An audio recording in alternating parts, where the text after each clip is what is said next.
والسلام علیکم ورحمۃ اللہ وعلیکم السلام نحمده ونصلي ونسلم على حبيبه الكريم الحمد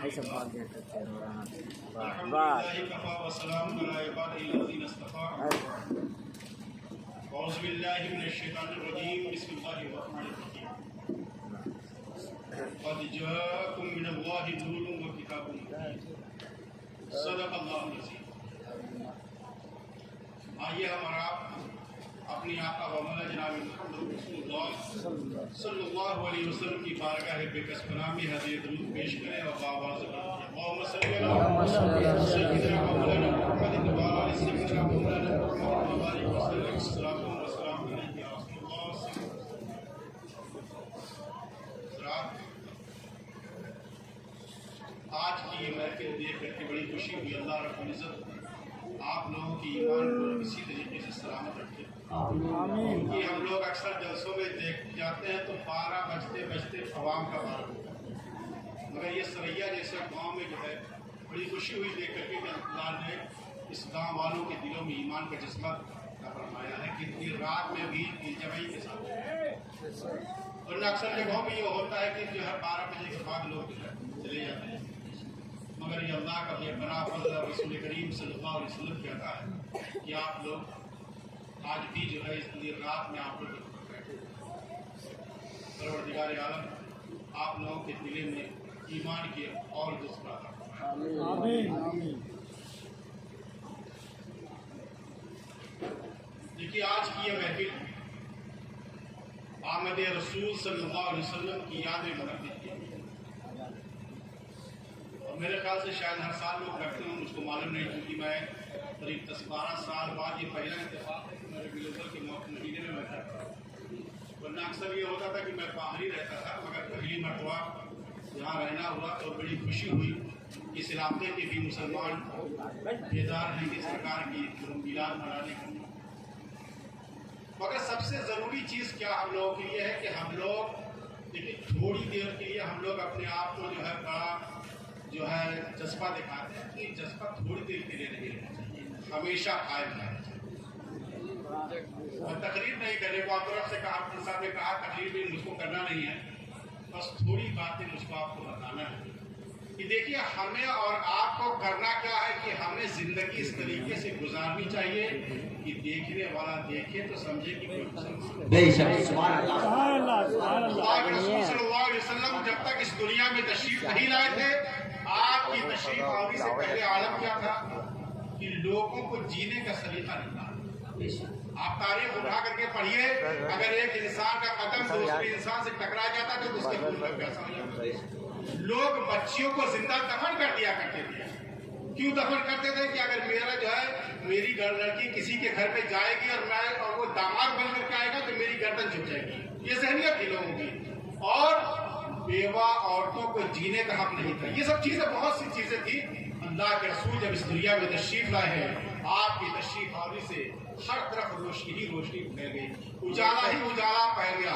جب میرے آقا اس دنیا میں تشریف لائے ہیں تو آپ جانتے ہیں جب آئے ہیں تو آپ نے اپنے سر مبارک کو سجدے میں رکھا ہے اور رب حبلی امتی کی صدا اس وقت بھی بلند فرمائی تھی. اور جب قبر انور میں اتارا گیا ہے تو صحابہ نے کان لگا کر کے سنا تھا تو اللہ کے رسول اس وقت بھی کہہ رہے تھے رب حبلی امتی، رب حبلی امتی. اللہ سوچیے کہ اللہ کے رسول کو اپنی امت سے کتنی محبت تھی. مگر ہمارا عالم کیا ہے، ہم نے اپنی زندگیوں کو دوسرے کے طریقے پر ہم نے جینے کی سوچا ہے. ہمارا معمول کیا ہے، ہم اپنے نبی کو اپنا آئیڈیل نہیں بناتے ہیں. ہم آنے والے جو ہے دور پہ اپنے نبی کے، اپنے بزرگوں کو، اپنے اسلاف کے طریقے کو نہیں اپناتے ہیں. ہمارا آئیڈیل کون ہوتا ہے؟ اس زمانے کا جو ہوتا ہے وہ آئیڈیل ہوتا ہے. اس زمانے کا جو ہے کوئی اچھا آدمی ہوتا ہے وہ ہیرو ہوتا ہے. نہیں، آیا ہے کہ من تشبہ بقوم فہو منہم، جو کسی قوم سے مشابہت اختیار کرتا ہے وہ اسی میں سے ہوتا ہے. آج ہمارا حال کیا ہے، ہم اپنے گریبان میں جھا کر کے دیکھیں. ہم لوگوں کا حال یہ ہے. وہ قیصر صاحب، آج مسلمانوں کی کنڈیشن یہ ہے. الحمدللہ میں کوئی فخر کے باسات نہیں کہتا ہوں، مگر میں پورے ہندوستان میں گھومتا ہوں اور میں نے دیکھا ہے کہ جو مسلمانوں کا معاشرہ ہے اتنا بگڑا ہوا معاشرہ ہے کہ شاید کسی کو یہ میں حقیقت بیان کر رہا ہوں کہ आप जाकर के देखिए दूसरी जगहों पे। ये सरैया गांव तो बहुत छोटा सा गांव है, आप यहाँ महाराष्ट्र चले जाइए, बंगाल चले जाइए, आप जाकर के देखिए कि पूरी रात लड़के जो है जुए खाने के अड्डे पर बैठे हुए अपनी जिंदगी को बर्बाद करते हैं, पूरी रात बैठ करके जुआ खेलते हैं, शराब पीते हैं। क्या अल्लाह के रसूल ने हमें यही सबक दिया था? क्या जो है पैगंबर इस्लाम की यही तालीमात थी? अल्लाह के रसूल ने तो तालीमात ये दी थी कि अपनी जिंदगी इस तरीके से गुजारो कि देखने वाला देखे तो कोई समझे कि मुसलमान जा रहा है। सहाबा का जो किरदार और अमल था, देखने के बाद जो गैर देखता था वो ये कहता था कि जब इस सहाबी का ये आलम है उस नबी के मौसम का आलम क्या होगा? ये हाल रहा करता था।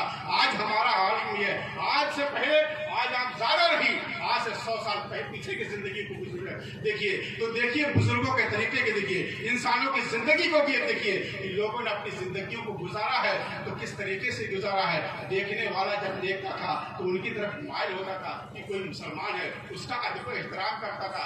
आज आलम क्या है? आज आप मस्जिद के दरवाजे पे जाइए तो आप जो है पहले के जमाने के, ये था मेरे बचपने की अपने बात बताता हूँ कि जब मस्जिद से लोग निकलते थे नमाज पढ़ के, तो नमाज मगरिब के वक्त लोग अपने अपने छोटे छोटे बच्चों को लेकर के मस्जिद के दरवाजे पे खड़े रहते थे कि नमाज पढ़ के निकलेंगे, ये फूंक मार देंगे मेरा बच्चा अच्छा हो जाएगा। अगर आज हम लोगों का किरदार ऐसा है कि कोई हमारे मस्जिद के दरवाजे पे आने के लिए तैयार नहीं, क्योंकि हमारे किरदार ऐसे हो गए, हमने अपनी जिंदगियों को जो है दूसरे के तरीके पे गुजारा है, इसलिए अल्लाह ने हम लोगों को अपनी भाषा ये हम लोगों के किरदार है। और मैं एक चीज बताऊं, आज हम लोगों के अंदर एक बहुत बड़ी कमी क्या है, अगर हम लोग 2-4 वक्त की नमाज पढ़ लेते तो समझ बहुत बड़े मुस्तकी परहेजगार हो गए। हकीकत में बता रहा हूँ, ये आप ही के बारे में नहीं कर रहा हूँ, मैं अपने बारे में कह रहा हूँ। मगर देखिए अल्लाह के रसूल सल्लल्लाहु अलैहि वसल्लम सहाबा के बीच में तशरीफ फरमा है, आप इरशाद फरमाते हैं, अरे मेरे सहाबा उनको मालूम है कि तुम में मुफलिस कौन है? सहाबा कहते हैं या रसूल अल्लाह, हम में मुफलिस वो है जिसके पास दिरहम अल्लाह के रसूल फरमाते हैं दिरहम समझते हैं, वो यहाँ अरब में चलता था। दिरहम और दिरहम ये सोने और चांदी के सिक्के हुआ करते। तो सहाबा ने कहा या रसूल अल्लाह हम तो यही सब। अल्लाह के रसूल ने फरमाया कि नहीं, सबसे मुफलिस वो है कि जो क़यामत का दिन कायम होगा और जो है जब मैदान महशर कायम होगा तो उसमें लोग जमा होंगे, उसमें जो नेकियां किए होगा वो भी जमा होगा, जो बुराई किए होगा वो भी जमा होगा, और जब हिसाब किताब का वक्त शुरू होगा तो यह एक शख्स आएगा जिसके पास बहुत नेकियां होंगी और वो अपने जो है नेकियों के आमाल की बुनियाद पर खुश होगा कि अल्लाह मुझको बख्श देगा। तो इतने में जो है उसके कर्जदार लोग आ जाएंगे। कर्जदार कौन होंगे? जिसको उसने गाली दिया होगा। कर्जदार कौन होंगे? ऐसा नहीं कि रुपया पैसा लिया होगा। और यहाँ तो ये है कि जो है यहाँ पे रुपया पैसा से काम चले, वहाँ तो रुपया पैसा से काम चले नहीं, वहाँ तो अमल काम आएगा। तो वहाँ पे होगा क्या कि उसके कर्जदार जिसके साथ उसने बदसलूकी की होगी वो आएगा। आज हमारे माहौल को देखिए, आज हमारा माहौल क्या है कि अगर कोई इंसान तरक्की कर रहा है तो मुसलमान कह रहा है कौन सी ऐसी तदबीर लगाना है कि जिसको इसको गिरा देना। ये हकीकत है, कैसे इसको नीचा दिखाना है, समझ सोचिए। अगर जो है कोई अच्छा अमल कर रहा है तो दुआ कीजिए कि अल्लाह इसके अमल में और बरकतें अता फरमा दे, इसके सत्ते में मेरे भी अमल को दुरुस्त फरमा दे। ये होना चाहिए। तो जब मैदान महशर कायम होगा तो जो है जब हिसाब किताब शुरू होगा तो वो बड़ा खुश होगा, इसी में वो लोग आ जाएंगे और कहेंगे कि परवरदिगार आलम आज यौमुल जज़ा है और तूने फरमाया कि फमन यामल मिस्काल ज़र्रतिन खैरन यरा वमन यामल मिस्काल ज़र्रतिन शर्रन यरा। अल्लाह आज हिसाबो किताब का दिन है और तूने फरमाया है कि जो जर्रा बराबर नेकी करेगा उसको भी उसका अजर मिलेगा और जो जर्रा बराबर गुनाह करेगा उसका भी उसको अजर मिलेगा। ए अल्लाह इसने मेरे साथ ये शुरू किया है, ए अल्लाह इसने मेरे साथ ये शुरू किया है। तो अल्लाह रब्बुल इज्जत इरशाद फरमाएगा कि इसकी नेकियां तुम लोग ले लो, लोग ले उसकी नेकियां जाती रहेंगी। हम लोग यही समझते हैं कि जब हमने दुनिया में अमल कर लिया है अब वो अमल तो हमारे मैदान महशर में काम आएगा। अब तो कुछ होना नहीं है, जो होना का दुनिया में हो गया। चूंकि देखिए अमल का जो हिसाब किताब है जब तक इंसान दुनिया में तभी तक उसका लिखा जाएगा, मर गया कहानी खत्म हो जाएगी। मगर जब मैदान महशर कायम होगा तो जब हिसाब किताब शुरू होगा तो अल्लाह कहेगा कि इनके अमाल ले लो, यहाँ तक कि उसके जितने नेक अमल होंगे सब खत्म हो जाएंगे। अब नेकी नहीं बची है मगर तब भी कुछ लोग आ जाएंगे कि अल्लाह इसने मेरे साथ ये सुलूक किया है, अल्लाह इसने मेरा हक मारा है, अल्लाह इसने मेरी जमीन जायदाद हड़पा है। अल्लाह फरमाएगा कि अब इसके पास तो नेकी नहीं, अगर तुम्हारे पास कोई गुनाह हो तो दो इसके सर पे ला दो, तो उसके गुनाह उसके सर ला दिए जाएंगे। तो समझो इससे क्या मतलब है, यानी लोगों के साथ उसने सुलूक कीजिए, ये तरीका है। अल्लाह के रसूल ने जो फरमाया है कि अपने पड़ोसी के साथ उसने सुलूक किया करो, और पड़ोसी भी ये भी नहीं है कि खाली मुसलमान ही हो, तो चाहे कोई हो, आप उसके साथ उसने सुलूक कीजिए। अगर उसने सुलूक कीजिएगा, मैं गारंटी से एक साथ कहता हूँ कि अगर आपने उसके साथ अच्छाई का सुलूक पेश किया वो इस्लाम की तरफ राग़िब हो जाएगा। मगर पहले उसने सुलूक को पेश करें। हम लोग तो उसने सुलूक पेश ही करते हैं। हम लोग तो ये रहता है कि अरे ये तो गैर है, इसको कैसे, ये ऐसा नहीं होना चाहिए। चाहे वो कोई हो, उसके साथ उसने सुलूक पेश कीजिए, इंशाअल्लाह देखिए वो आपके सुभान अल्लाह, सुभान अल्लाह। ये सब चीजें हैं कि हम लोग अमल करना चाहिए। और दूसरी चीज एक मैं बताऊं, मैंने एक तजर्बा किया, हो सकता है मेरा तजर्बा क्योंकि इसमें बहुत से लोग हमसे ज्यादा उम्र के लोग भी हैं, और कुछ लोग तो मेरे वालिद की उम्र के नहीं कहेंगे क्योंकि मेरे वालिद की उम्र करीब 50 उम्र की थी, मगर कुछ लोग बहन मुझसे बड़े हैं। तो मैंने एक माहौल देखा मुसलमानों की औलाद पैदा करते हैं मगर उसकी परवरिश अच्छी है। ये चीज में देखिए तरफ बात थोड़ी मैं कह रहा हूँ, खराब जरूर लगेगी आप लोगों को, मगर ये हकीकत बता रहा हूँ।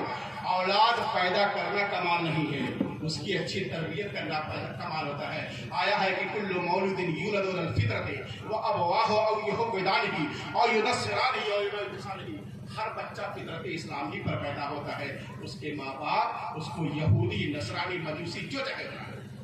तो इससे पता क्या चला कि हम अपनी औलाद की अगर अच्छी तरबियत करेंगे तो जो है औलाद अच्छी होगी। अगर परवरिश नहीं करेंगे तो औलाद खराब रास्ते पर जाएगी, तो उसका भी अजाब हमारी सर। और दूसरी चीज ये है कि देखिए आप जो है ये जलसा जो कर रहे हैं अच्छी बात, मगर आप भी जानिए कि अल्लाह के रसूल सल्लल्लाहु अलैहि वसल्लम की हालत जिंदगी को पढ़िए कि आपने जिंदगी किस तरीके से गुजारी है। सिर्फ ऐसा नहीं कि हम लोगों से सुन लेते, उलमा से सुन लेते, ये काफी नहीं है, आपको इतनी मालूमात रहना चाहिए। मैं बताऊं, हज़रत मोहम्मद रसूल साहब जो एक बात बता रहे थे, मैंने जहाँ तकलीफ उनके साथ था, वो बता रहे थे कि वो जहाँ सफर कर रहे थे, मेरे उस्ताद भी उन्होंने वो बता रहे थे कि यहाँ सफर कर रहे थे, अमेरिका शायद जा रहे थे, तो बता रहे थे कि यहूदी साथ में बैठा हुआ था, फर्ज जो है, तो बड़ी देर तकलीफ करा, उसके बाद उनके पास आकर के बैठ गया और उसने कहा कि हजरत आप यहाँ नमाज़े फजर में कितने लोग रहते हैं? तो उन्होंने कहा कि जो है बताया कि 2-4 लोग रहते हैं। और आप देख लीजिए, आप मेरे ख्याल से आपके यहाँ तो मस्जिद है, कितने लोग रहते हैं आप लोगों को तजर्बा होगा, कहने की जरूरत नहीं है। तो आपने बताया कि भाई 2-4 लोग फजर में रहते हैं। उस यहूदी की जो बात है, कहें कि मैं समझ गया कि मुसलमानों के अंदर कितनी त्रुटियां रह गई हैं। मोहम्मद साहब ने कहा क्या? कहा कि जो कौम अपनी नींद को नबी के जो है दीन के लिए कुर्बान नहीं कर सकती है, वो कौम अपने नबी के लिए खून कर देगी। अपने दीन के अपने अंदर ईमानी जज्बा पैदा कीजिए, दीन की जो है मोहब्बत पैदा कीजिए, और ऐसा नहीं कि जो है सिर्फ मोहब्बत में लड़ाई झगड़ा नहीं, अखलाक पेश कीजिए, तब जाकर के आप मुसलमान कहलाइएगा। और अब मैं बताऊं, इस्लाम की कोई तारीख आप ऐसी नहीं बता सकते। इस्लाम ने किसी भी कहा हो कि अपने पड़ोसी के साथ, अपने रिश्तेदार के साथ, अपने भाई के साथ, अपने अजीज अकरबा के साथ जो है बदसलूकी करो, कोई ऐसी तारीख नहीं दिखा सकता है।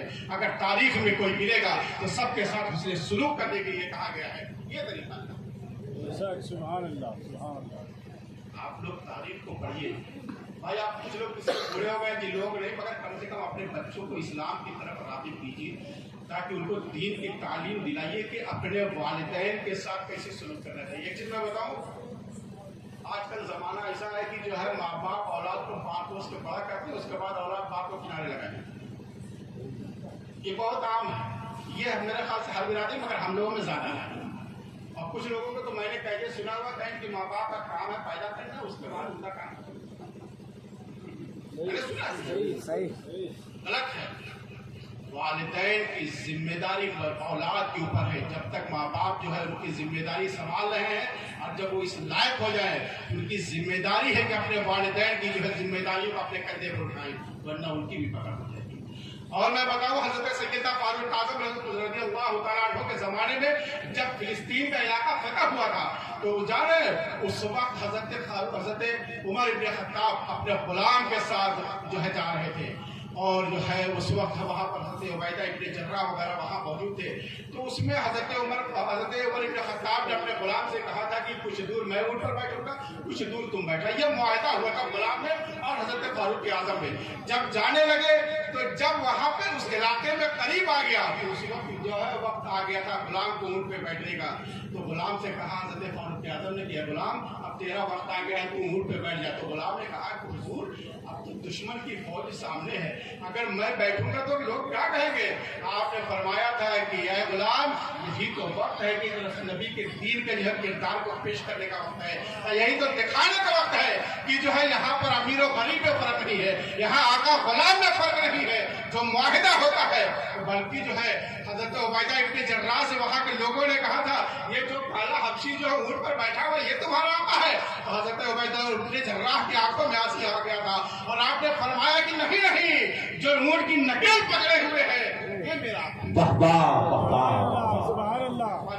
مرغیوں نے کہا تھا کہ عبیدہ ابن جراح جب تمہارے اس جو ہے امیر المومنین کا یہ عالم ہے، اس نبی کے معظم کا عالم کیا ہوگا جن کی تعلیمات کا یہ طریقہ رہا ہے کہ جو ہے اپنے غلام کو بھی وقت آنے پر اسی کے ساتھ ویسا ہی سلوک کرتے ہیں، تو پھر ہم لوگوں کے ساتھ ایسا سلوک کریں گے. لہٰذا جو ہے اس سے پتہ کیا چلا، ہمیں اپنے نبی کے جو ہے بتائے ہوئے طریقے پر عمل کرنا چاہیے.